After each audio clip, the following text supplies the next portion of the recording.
Hello students. आज हम 11th class का एक बहुत ही इम्पोर्टेंट टॉपिक स्टार्ट कर रहे हैं, लॉगरिथम। लॉगरिथम क्या होता है हमारे पास, एक बहुत ही इम्पोर्टेंट टॉपिक है वैसे तो ये क्लास 11th में और क्लास 12th में भी फंक्शंस वगैरह जब हम पढ़ेंगे तो वहाँ पर भी इसका यूज़ होता है, काफ़ी डिटेल में आता है। ठीक है बच्चों, और ये आपके जब फिजिक्स और केमिस्ट्री में भी इसके कुछ यूजेस होते हैं, तो ये एक बहुत ही इंपॉर्टेंट टॉपिक है, आपको ध्यान से पढ़ना है। इसके जो रूल्स वगैरह हैं, फॉर्मूले वगैरह हैं, बहुत ही अच्छी तरह से कॉन्सेप्ट समझने हैं। ठीक है, आज हम स्टार्ट कर रहे हैं लॉगरिथम। बेसिकली जो लॉगरिथम होता है वो क्या होता है, जैसे पावर्स के रूल्स हमने पढ़े थे, पावर वगैरह हमने पढ़ते थे, किसी भी नंबर को हम लिखते हैं 2 की पावर 3 इक्वल टू 8 होता है, इसी को लॉग में हम लिख सकते हैं। ठीक है, तो पावर्स के जो रूल्स होते हैं उन्हीं को लिखने का एक तरीका होता है लॉग में। जैसे a raise to the power x को हम n लिखते हैं, तो यहाँ पर a कौन है, बेस होता है, x को हम एक्सपोनेंट कहते हैं और n इसकी वैल्यू आती है। अगर इसी को हमको लॉग में लिखना है तो हम कैसे लिखेंगे, लॉग n, ये जो वैल्यू आई है वो n लेंगे और जो बेस है वो यहाँ पर बेस का काम करेगा, ये जो a है वो लॉग का बेस कहलाता है, इक्वल टू x। यानी लॉग जो है, अगर मैं log n to the base a, इसको कैसे रीड आउट करेंगे, log n to the base a। तो जो log जो होता है, किसी भी नंबर का log होता है, वो एक्चुअल में क्या होता है, x है, जो कि यहाँ पर एक्सपोनेंट होता है। यानी किसी भी नंबर का जो log लेते हैं वो एक्चुअल में क्या होता है, एक एक्सपोनेंट होता है। ठीक है बच्चों, जैसे अगर हमारे पास 2 की पावर 3 इक्वल टू 8 है, अगर इसको हम log में लिखना चाहें तो यहाँ पर बेस कौन है, 2 है, तो ये log का बेस बन जाएगा, log बेस 2, और एक्सपोनेंट इसका रिजल्ट होगा, और क्या आ रही है वैल्यू 8, तो यहाँ पे आ गया। ठीक है बच्चों, इसी तरह से अगर हमको log को एक्सपोनेंट में चेंज करना है तो हम कैसे चेंज करेंगे बच्चों, हमारे पास अगर मेरे को log हटाना है, एक्सपोनेंट को तो हमने चेंज किया, तो मतलब जब एक्सपोनेंट यानी पावर वाली वैल्यू लिखी है उसको हमने log में किस तरह से लिखा, बेस को बेस बनाया और जो पावर है उसको रिजल्ट बनाया, और जो इसका रिजल्ट है वो लॉग ले रहा है, उसका लॉग लिया जा रहा है। यानी इसको हम कैसे पढ़ रहे थे, log n to the base a equal to x आ गया। अब इसको अगर हमको इसमें चेंज करना है पावर में, तो हम कैसे करेंगे, हमको लॉग हटाना है, तो बच्चों लॉग कैसे हटाया जाएगा, लॉग हटाने के लिए हम क्या करेंगे, बेस को उस तरफ ले जाएंगे, इस तरफ। तो मैं n की वैल्यू कैसे लिख सकता हूं, इसको n इक्वल टू क्या हो जाएगा, लॉग हटा दिया मैंने और बेस को उधर ले गया, बेस को उधर ले जाऊंगा तो ये क्या बनेगा, इधर का बेस बन जाएगा a⁻x। इस तरह से हम लॉग हटा सकते हैं। तो बच्चों वही आ गया, देखो n इक्वल टू a⁻x। यानी लॉग हटाना है तो हमको क्या करना, बेस को उधर ले जाएंगे और उधर जाके वो दूसरा जो एक्सपोनेंट का बेस बन जाएगा a⁻x। ठीक है बच्चों, अब जैसे 5 की पावर 2 है इक्वल टू 25, इसको अगर हमको लॉग में लिखना है तो कैसे लिखेंगे, लॉग, ये बेस 5 है, ये पावर रिजल्ट बन जाएगा और ये 25 इधर आ जाएगा। पावर क्या होती है, रिजल्ट होता है लॉग का। ठीक है, इसी तरह से इसको लिखना है, इसकी वैल्यू निकालनी है हमको। सपोज करो हमको इसकी वैल्यू निकालनी है, तो हमने मान लिया लेट इसकी वैल्यू क्या है, x है। ठीक है बच्चों, तो अब इसको हम वैल्यू कैसे निकालें, तो हम इसको क्या करते हैं, एक्सपोनेंट में लिखेंगे।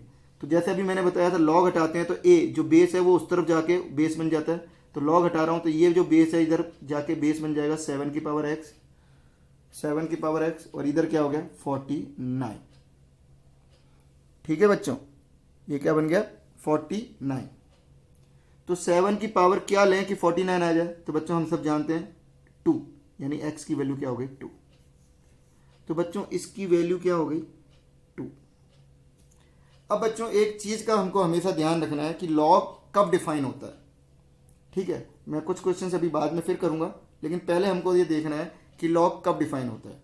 log n to the base a is defined when n is greater than 0। ये हमने कोई फंक्शन ले लिया y मान लो, ये कब डिफाइन होगा, जब जिसका log ले रहे हैं वो पॉजिटिव होना चाहिए, बेस log का जो होता है वो भी पॉजिटिव होना चाहिए, और बेस की वैल्यू बच्चों कभी भी 1 नहीं होनी चाहिए। ये तीनों जो कंडीशंस हैं, ये कहीं पर भी log आएगा, ये कंडीशंस लिखी हुई नहीं होगी क्वेश्चंस में, ये हमेशा होंगी, लेकिन ये उसकी शैडो की तरह काम करेंगी लॉग की।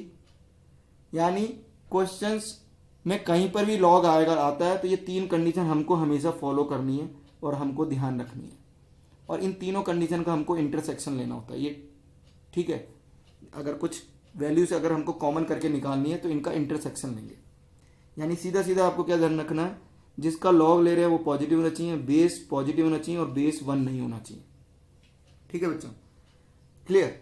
अब मैं एक और एग्जांपल पे आ रहा हूँ, यहाँ पर लॉग वापस लेते हैं, वापस एग्जांपल्स लेते हैं जैसे अभी ऊपर ने किया। इसकी वैल्यू हमको बतानी है तो हमने इसको मान लिया x। ठीक है बच्चों, तो अपन लॉग हटा रहे हैं। अब लॉग हटा रहे हैं तो ये बेस उधर जाएगा तो 3 की पावर x बनेगा ये, और ये क्या रह जाएगा √3। तो हम जानते हैं 3 की पावर क्या हो कि वो √3 आ जाए, तो सीधा सीधा है x की वैल्यू क्या आ गई 1/2। ठीक है बच्चों, इसी तरह से हमारे को यहां पर ये दे रखा है, एक इक्वेशन दे रखी है log 8 to the base x = 3। हमें x की वैल्यू निकालनी है।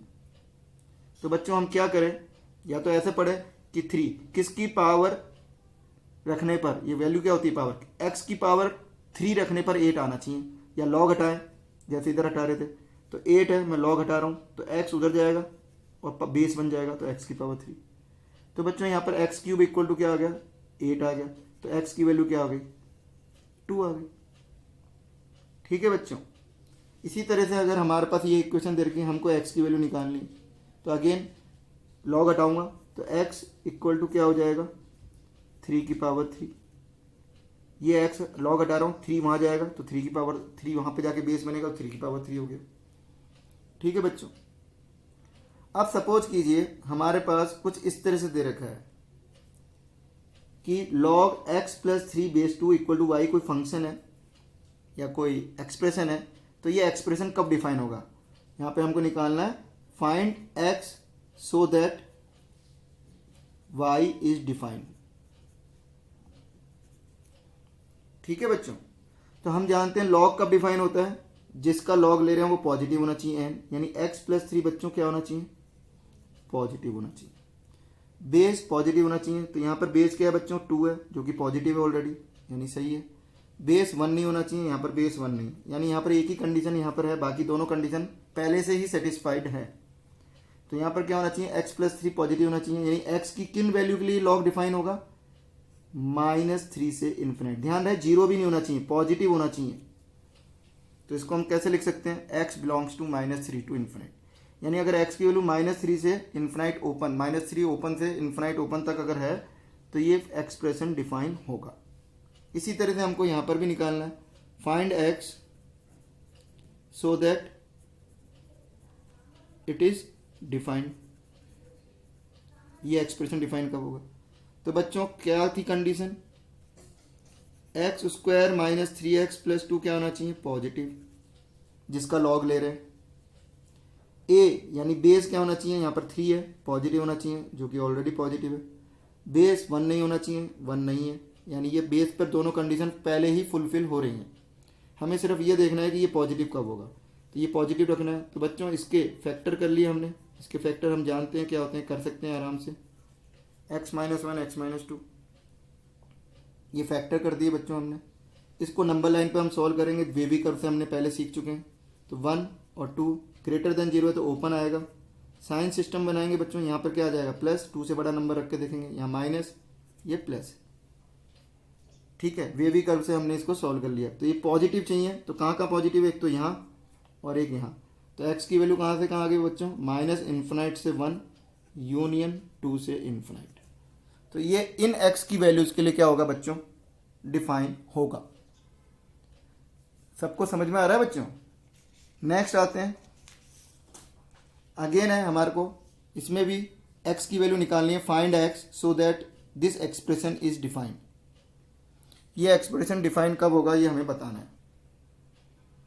ठीक है बच्चों, तो अगेन जिसका लॉग ले रहे हैं वो पॉजिटिव होना चाहिए, तो पहला क्या होना चाहिए 8 - x पॉजिटिव होना चाहिए। ठीक है बच्चों, सेकंड क्या होना चाहिए बेस भी पॉजिटिव होना चाहिए, यानी x - 2 भी पॉजिटिव होना चाहिए। थर्ड क्या होना चाहिए बच्चों बेस 1 नहीं होना चाहिए, x - 2 1 नहीं होना चाहिए। ठीक है, तो इन तीनों कंडीशन को सॉल्व करेंगे, x की वैल्यू निकालेंगे और वो कॉमन वैल्यू निकालेंगे। तो इससे क्या आ गया कि 8 x क्या होना चाहिए 8 से छोटा होना चाहिए, इधर क्या आ गया बच्चों, x 2 से बड़ा होना चाहिए, और इधर क्या आ गया बच्चों, x 3 नहीं होना चाहिए, 2 को उधर ले गए। तो यहाँ से तो बोल रहा है कि 8 से छोटा होना चाहिए, यहाँ से बोल रहा है 2 से बड़ा होना चाहिए, यहाँ से बोल रहा है 3 के बराबर नहीं होना चाहिए। तो कॉमन वैल्यू क्या आ गई बच्चों कि 2 से 3 हो गया एक तो, क्योंकि 3 नहीं होना चाहिए, 3 ओपन, और 3 से 8, या ऐसे भी बोल सकते थे 2 से 8, लेकिन x की वैल्यू 3 नहीं होगी।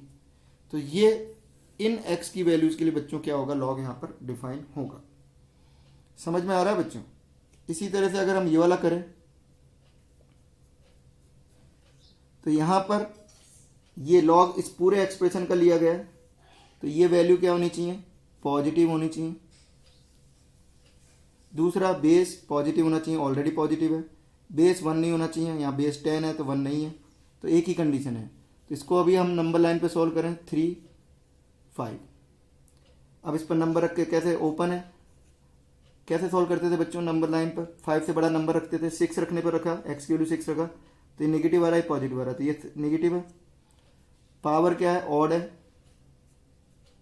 तो ये साइन चेंज होगा, पॉजिटिव हो जाएगा, नेगेटिव से पॉजिटिव, और ये भी नेगेटिव हो जाएगा। हमें क्या चाहिए, 0 से बड़ा चाहिए एक्सप्रेशन, यानी यहाँ पर। तो x की किन वैल्यूज के लिए ये डिफाइन है, 3 से 5 ओपन के लिए डिफाइन।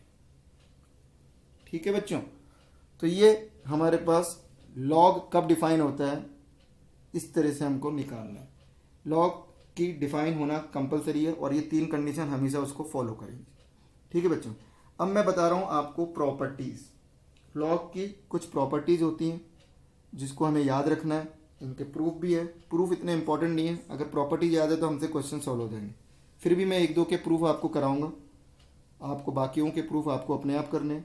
ठीक है, जैसे log m into n is equal to क्या होता है, log m plus log n। यहाँ पर बेस सबका मैंने a ले रखा है। ठीक है, तो बच्चों ये ध्यान रखना, लॉग कब डिफाइन रहता है, तो 3 कंडीशन हमेशा रहती है। जिसका भी लॉग है, यानी m पॉजिटिव होना चाहिए, ये n भी पॉजिटिव होना चाहिए, और बेस a भी पॉजिटिव होना चाहिए। ये 3 कंडीशन हमेशा, चाहे वो प्रॉपर्टी हो, चाहे फार्मूला हो, चाहे क्वेश्चन हो, हर जगह होनी चाहिए। चाहे लिखी हो चाहे नहीं लिखी हो, क्वेश्चन में आपके दिमाग में लिखी हुई होनी चाहिए, यानी आपके दिमाग में होनी चाहिए। ठीक है बच्चों, तो ये मैं बार बार नहीं लिख रहा हूँ, मैंने यहाँ पर लिख दी है। अब सारे फॉर्मूले में ये एप्लीकेबल्स होंगी, जहाँ जहाँ पे भी लॉग की टर्म्स आएंगी तो उसकी प्रॉपर्टी जहाँ पे भी आएगी तो उसकी कंडीशन वहाँ पे फॉलो होंगी। अब इसको प्रूफ कर लेते हैं। इसको प्रूफ करने के लिए मैंने मान लिया लॉग, इसको x मान लिया बच्चों, और इसको y मान लिया।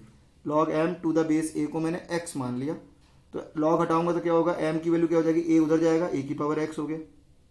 इसको मैंने y मान लिया बच्चों, तो यहाँ पर भी लॉग हटाऊंगा तो a वहाँ जाएगा बेस, तो n इक्वल टू क्या हो गया, a की पावर y हो गया। अब इन दोनों को मैं मल्टीप्लाई कर रहा हूँ बच्चों, तो m n इक्वल टू क्या हो गया, a की पावर x इंटू a की पावर y। हम जानते हैं जब बेस सेम होते हैं, मल्टीप्लाई में होते हैं, तो पावर ऐड हो जाती है, तो x प्लस वाई हो गया। अब अगेन बच्चों m into n equal to क्या आ गया, a की पावर x प्लस वाई आ गया। अब इसको अगर मैं लॉग में लिखना चाहूँ तो कैसे लिखते हैं, लॉग में कैसे लिखते थे, बेस को बेस लिखते थे लॉग का, ये पावर क्या होती थी, रिजल्ट होता था, और ये इधर आ जाएगा। तो इसको मैंने क्या कर दिया, एक्सपोनेंट को लॉग के फॉर्म में लिख दिया। और x क्या था बच्चों, x किसको माना था मैंने, लॉग m को, बेस n, तो x की वैल्यू रख दी। और y किसको माना था, इसको माना था। तो बच्चों ये प्रूफ हो गया, देखो log m n to the base a equal to log m to the base a plus log n to the base a। यानी मल्टीप्लाई किस में चेंज हो जाता है, लॉग में, log m plus log n में, अगर बेस सेम रखना है हमको, ध्यान रहे। यहाँ पर बेस a था तो यहाँ पर बेस सेम रहेगा दोनों में। तो एक्सपोनेंट्स के जितने भी रूल्स होते हैं उसका यूज करके हम लॉग की सारी प्रॉपर्टी को बच्चों प्रूफ कर सकते हैं इजीली। तो मैंने ये प्रॉपर्टी प्रूफ कर दी है। इसी तरह से आगे की प्रॉपर्टी हम अपने आप प्रूफ करना है आपको। ठीक है, 1-2 प्रॉपर्टी मैं और करा दूंगा प्रूफ बीच में। अब जो हमने फर्स्ट प्रॉपर्टी की, फर्स्ट प्रॉपर्टी को ही मैं आगे लिख रहा हूं, उसको एक्सटेंड कर रहा हूं। यानी हमारे पास क्या थी first property, m into n, यानी मल्टीप्लाई था तो प्लस में चेंज हो गया। तो 2 की जगह अगर बहुत सारे नंबर्स हैं और सारे पॉजिटिव हैं, a b c d करके बहुत सारे नंबर हैं, और बेस a है, log a b c d to the base a है, तो इसको मैं पुरानी प्रॉपर्टी से अगर एक्सटेंड करूंगा तो क्या हो जाएगा, सब प्लस में चेंज हो जाएंगे। Log a to the base a plus log b to the base a plus log c to the base a plus log d plus to the base a plus dash अगर और भी terms हैं तो, यानी multiply में जितने भी terms हैं सबका लॉग अलग अलग लेके सबको प्लस में चेंज कर सकते हैं। ठीक है बच्चों। अब सेकंड प्रॉपर्टी के बाद ये थर्ड प्रॉपर्टी आ गई लॉग, ये सेकंड प्रॉपर्टी थी, ये थर्ड प्रॉपर्टी है। ये नंबरिंग मैंने गलत लिख दी है। ठीक है, तो log M to upon n. अब अगर डिवाइड वाली प्रॉपर्टी है तो डिवाइड वाला क्या हो जाता है, माइनस में आ जाता है। जैसे अपन एक्सपोनेंट में देखते हैं, ए अपॉन एक्स अपॉन ए की पावर वाई इजिकल टू क्या होता है, ए की पावर एक्स माइनस वाई होता है बच्चों, नीचे की पावर ऊपर जाके माइनस हो जाता है। वैसे ही लॉग में होता है, तो जब डिवाइड है तो वो माइनस में हो जाएगा, तो log M to the base a minus log n हो जाएगा। इसको भी ऐसे ही प्रूफ कर सकते हैं जैसे अभी हमने ये वाली ऊपर वाली प्रॉपर्टी प्रूफ की थी। ठीक है बच्चों, इन दोनों प्रॉपर्टी का यूज करके मैं इसको और जनरलाइज कर रहा हूँ कि कुछ लॉग ऐसा है जिसमें न्यूमरेटर में भी कुछ टर्म्स है और डिनोमिनेटर में भी है, A B C D E. तो अगर इसका लॉग हम लेंगे तो इसकी वैल्यू क्या हो जाएगी बच्चों, दोनों प्रॉपर्टी को मैंने मर्ज कर दिया, तो ऊपर वाले जो न्यूमरेटर वाले हैं वो प्लस में आ जाएंगे और डिनोमिनेटर वाले क्या हो जाएंगे, माइनस में आ जाएंगे। तो क्या हो गई प्रॉपर्टी, लॉग ए प्लस लॉग बी हो गया बेस ए प्लस लॉग सी, ऊपर वाले प्लस में आ गए, नीचे डी और ई है तो minus log D base a minus log E base ए। ठीक है बच्चों, तो ये प्रॉपर्टी है, ध्यान रखना है। इसी तरह से हमारे पास एक प्रॉपर्टी है लॉग एम की पावर अल्फा बेस ए। इधर क्या होता है, जो पावर है वो इधर आ जाती है। इसको हम आराम से वैसे सिंपल वे में भी प्रूव कर सकते हैं। एम की पावर अल्फा का मतलब क्या हो गया बच्चों, ये पुरानी वाली प्रॉपर्टी है, m into m into m into m, alpha बार लिखा हुआ है, अल्फा टाइम्स। तो इसको हम क्या लिख सकते हैं, log m plus log m plus log m alpha times लिख सकता हूँ। तो कितने लॉग एम हो गए, 1 2 3 4 ऐसे करके अल्फा टाइम्स हो गए, तो ये वैल्यू क्या हो गई, alpha times of log m. तो ये प्रॉपर्टी ऐसे प्रूफ हो गई। इसको एक्सपोनेंट से भी प्रूव कर सकते हैं, उस वाली प्रॉपर्टी से यूज करके भी। ठीक है बच्चों, तो ये कोई अलग प्रॉपर्टी नहीं थी, यही वाली प्रॉपर्टी को हमने इस तरह से लिखा, यानी लॉग एम की power alpha to the base A है, तो जो पावर होती है वो इस तरफ आगे आ जाती है। ठीक है बच्चों, ऐसे ही यहां पर है log M to the base A की पावर बीटा। यहाँ बेस कौन है, ए की पावर बीटा है। यहां पर एम की पावर अल्फा थी, यहां पर बेस की पावर बीटा है। तो जब इसकी पावर होती है, वैल्यू की जो पावर होती है वो ऊपर आती है अल्फा, लेकिन जब बेस की पावर होती है वो 1 अपॉन में आती है। तो यहां पर क्या हो जाएगा, याद रखें 1 अपॉन बीटा हो जाएगा log base log M to the base. इसको भी इसी तरह से प्रूफ कर सकते हैं हम एक्सपोनेंट के रूल से। ठीक है बच्चों, एक बार आप ट्राई करके देखना। अब मैंने इन दोनों प्रॉपर्टी को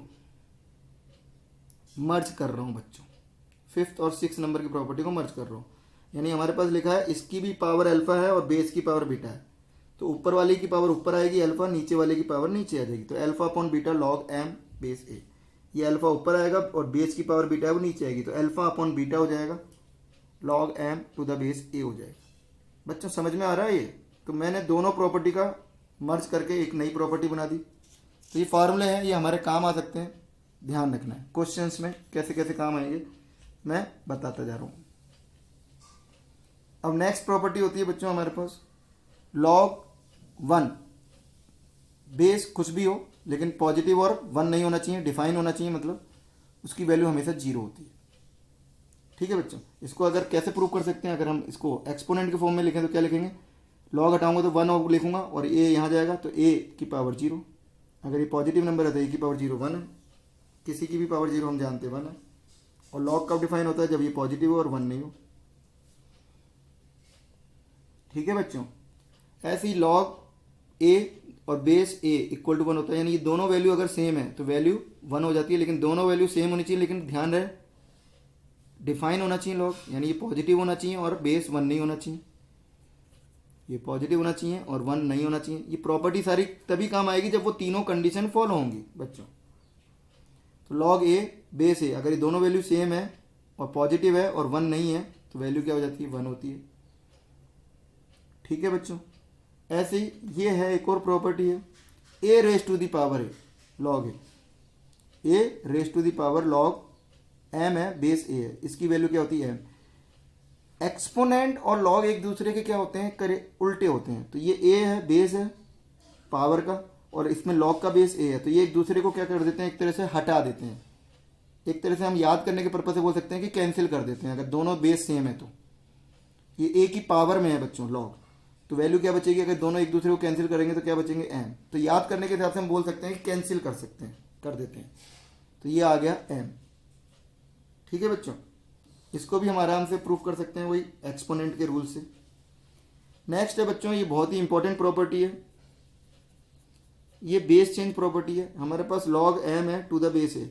कई बार बच्चों क्या होता है, हमारे पास क्वेश्चन में बेस अलग अलग दिए होते हैं और हमको सेम बेस बनाना होता है या सबका बेस चेंज करना होता है, तो हम कैसे करेंगे, इस प्रॉपर्टी का यूज करेंगे, इसको हम बेस चेंज प्रॉपर्टी कहते हैं। अगर मुझे यहाँ पर बेस ए है और मुझे बेस कुछ और बनाना है बीटा, मैं अपनी मर्जी से कुछ भी बना सकता हूँ बेस, लेकिन वो डिफाइन होना चाहिए, यानी बेस पॉजिटिव होगा हमेशा और बेस 1 नहीं होगा। तो यहाँ पर बीटा क्या है, पॉजिटिव है और बीटा 1 नहीं है। ठीक है बच्चों, तो मुझे बेस बीटा बनाना है या कुछ भी बनाना है जो कि 1 नहीं हो और ग्रेटर देन 0 हो, तो मैं क्या करूँगा, लॉग एम लिखूंगा टू द बेस बीटा और लॉग ए नीचे लिख दूंगा टू द बेस बीटा, यानी ऊपर वाला लॉग बेस बीटा के साथ लिख दूंगा, नीचे वाला लॉग के साथ लिखूंगा बेस बीटा के साथ। समझ में आया, ऊपर वाला ऊपर लिखना है, नीचे वाला नीचे लिखना है, लॉग दोनों में अलग अलग लगा देंगे और बेस मैंने जो भी मेरे को लगाना है जो वैलिड हो वो लगा सकता हूँ दोनों में। तो ये बेस चेंज कर दिया, यहाँ बेस बच्चों क्या था, ए था, जबकि यहाँ बेस क्या है, बीटा है।